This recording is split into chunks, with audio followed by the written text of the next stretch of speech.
Exam में ऐसा होता है कि आपको वो क्वेश्चन पता है कि मैं बना सकता हूँ, एकदम इजी लग रहा है, लेकिन उस समय नहीं बन पा रहा है, तो आप 3-4 बार अटेम्प्ट ले लेते हो, इसमें टाइम बहुत बर्बाद हो जाता है। आपको आते हुए मैथ भी 3-4 बार अटेम्प्ट लेने की वजह से बहुत ज़्यादा नुकसान हो जाता है, टाइम बहुत।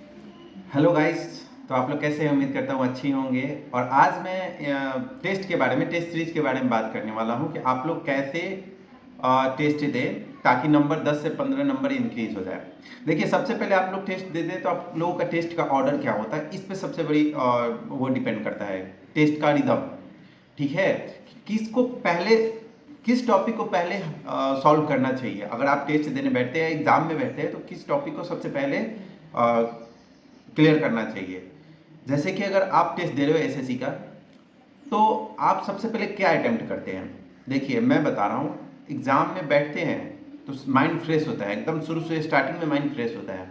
तो मैं आपको यही वो दूंगा, राय दूंगा अपनी तरफ से कि आप लोग रीजनिंग सबसे पहले अटेम्प्ट करें।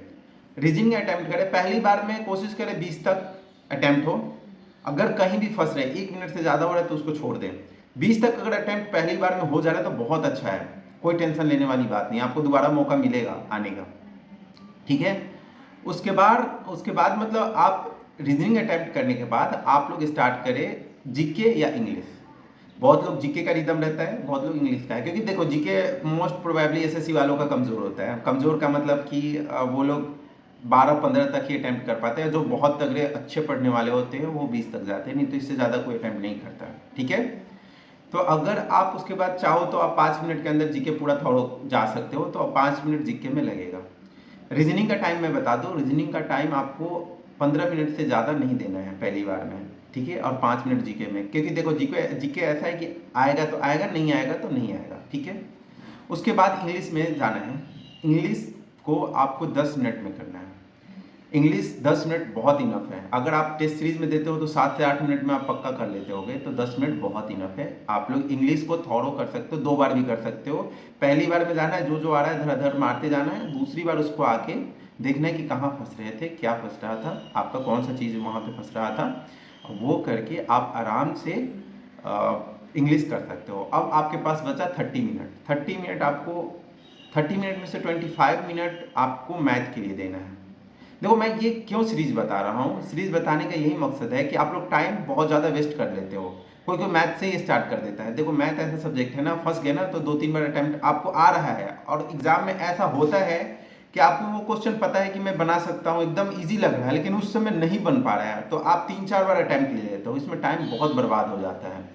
आपको आते हुए मैथ भी 3-4 बार अटेम्प्ट लेने की वजह से बहुत ज़्यादा नुकसान हो जाता है, टाइम बहुत ख़राब हो जाता है। तो इसलिए मैं लास्ट में मैथ बोल रहा हूँ कि लास्ट में करो।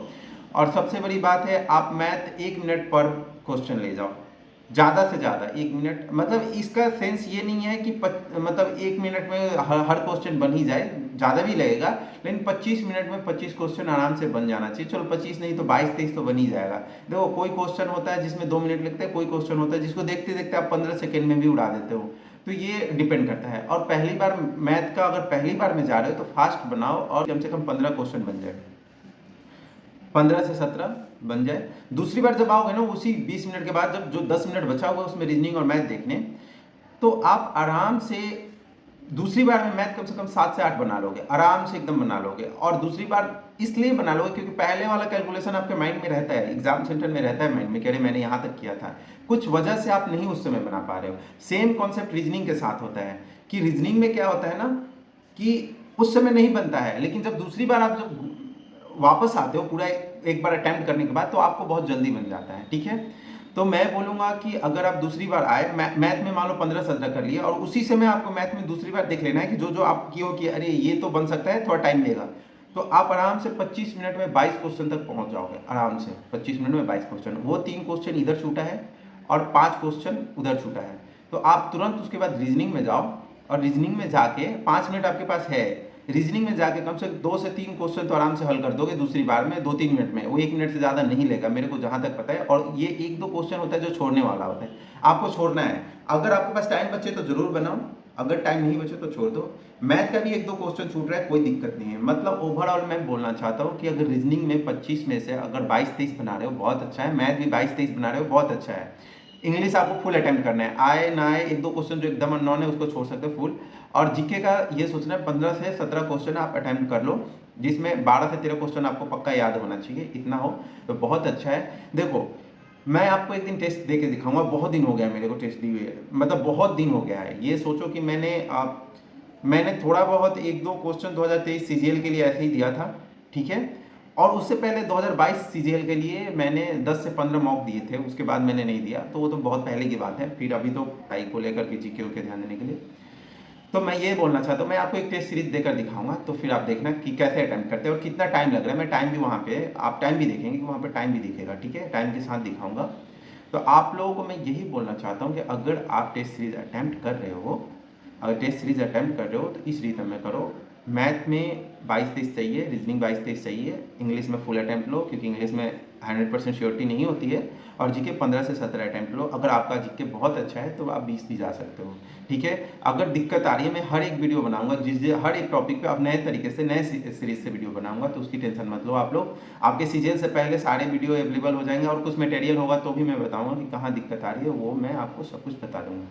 चलिए, तो तब तक के लिए आप इसी तरीके से आप अटेम्प्ट करके देखिए। आपका टाइम नहीं बच रहा है तो कमेंट कीजिए कि कहाँ दिक्कत आ रही है, मैं उसका रिप्लाई देता हूँ। आप देख रहे हैं सारे कमेंट का मैं रिप्लाई लगभग दे रहा हूँ।